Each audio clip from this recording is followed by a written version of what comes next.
তো দশম শ্রেণীর ছাত্রদিকে বলছি, আজকে তোমাদেরকে আমি কোষে দেখো 23-3 ত্রিকোণমিতিক অনুপাত ত্রিকোণমিতিক অভেদাবলী যে চ্যাপ্টারটা আছে অধ্যায় 23-এর আমি যে অঙ্কটা করাবো সেই অঙ্কটা হচ্ছে তোমার 9 দাগের অঙ্কটা। 9 দাগের অঙ্কটা আমি এর আগের অঙ্কগুলো তোমাদের করিয়ে দিয়েছি। আজ তোমাদেরকে 9 দাগের ও 10 দাগের দুটো অঙ্ক করাবো। তোমরা আমার ভিডিওগুলো ওয়াচ করো, ওয়াচ করলে দেখতে পাবে আমি কত সহজ পদ্ধতিতে অঙ্কগুলো করছি। আমার পদ্ধতিগুলো ফলো করো, আর আমার পদ্ধতিগুলো যদি তোমরা ফলো করো তাহলে দেখবে তোমাদের মাধ্যমিক পরীক্ষায় ত্রিকোণমিতি তোমাদের কষ্ট বলে মনে হবে না। তাই বলছি, আমার ভিডিওগুলো যত বেশি দেখবে, যত বেশি লাইক করবে, যত সাবস্ক্রাইব করবে, তত তোমাদের কাছে আমার ভিডিওগুলো চলে যাবে, আর মাধ্যমিক পরীক্ষায় তোমাদের ত্রিকোণমিতি ভালো ফল হবে। তাই বলছি আমার ভিডিওগুলোকে তোমরা ওয়াচ করো। এখন যে অঙ্কটা আমি করাচ্ছি সেই অঙ্কটা দেখো। অঙ্কটা হচ্ছে কি, sine theta plus cos theta by sine theta minus cos theta is equal to 7 হলে ট্যান থিটার মান কত। Sine theta plus cos theta by sine theta minus cos theta is equal to 7 হলে ট্যান থিটার মান কত। এখন আমি অঙ্কটাতে আসি।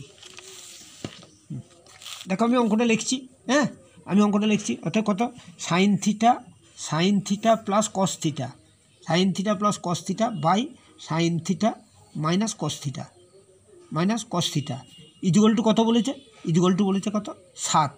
কিন্তু আমি 7 লিখবো না, আমি লিখবো 7/1। হ্যাঁ 7/1, কেন 7-এর নিচে 1 আছে। এখন আমরা একটা পদ্ধতি জানি, সেই পদ্ধতির কি নাম বলো, বাই কম্পেন্ডিভ মানে কি, যোগভাগ প্রক্রিয়া। বাংলায় তোমরা যেটা বলে যোগভাগ প্রক্রিয়া, ইংরেজিতে বলে বাই কম্পেন্ডিভ।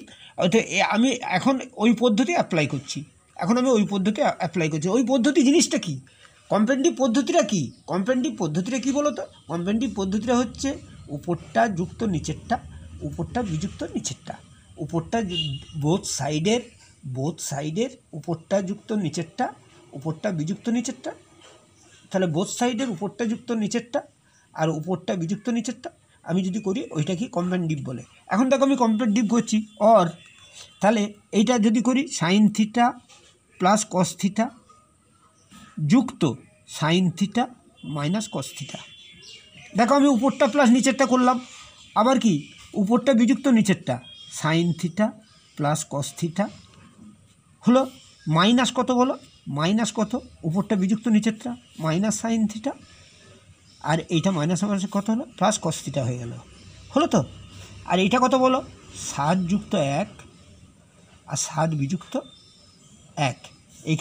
এখানে তোমরা লিখে দিবে যোগভাগ প্রক্রিয়া দ্বারা, যোগভাগ প্রক্রিয়া দ্বারা লিখে দিবে। এখন কি হচ্ছে, বা উভয় পক্ষকে যোগভাগ প্রক্রিয়া করিয়া, যেটা তোমাদের ভাষায় ভালো লাগবে লিখতে। আর দেখো এবারে দেখো এই কস থিটাটা কেটে দিলাম, আর এইখানে এই সাইন থিটাটা কেটে দিলাম।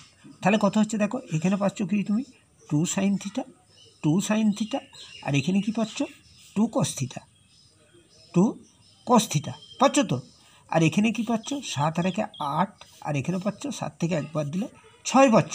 তাহলে দেখো এই টুটা কেটে দিলে তাহলে কত হলো, or sine theta by cos theta হচ্ছে তো, ইজিক্যাল টু কত, 8/6টাকে কেটে দিলে এটা 4 হলো, এটা 3 হলো, তাহলে সমান 4/3।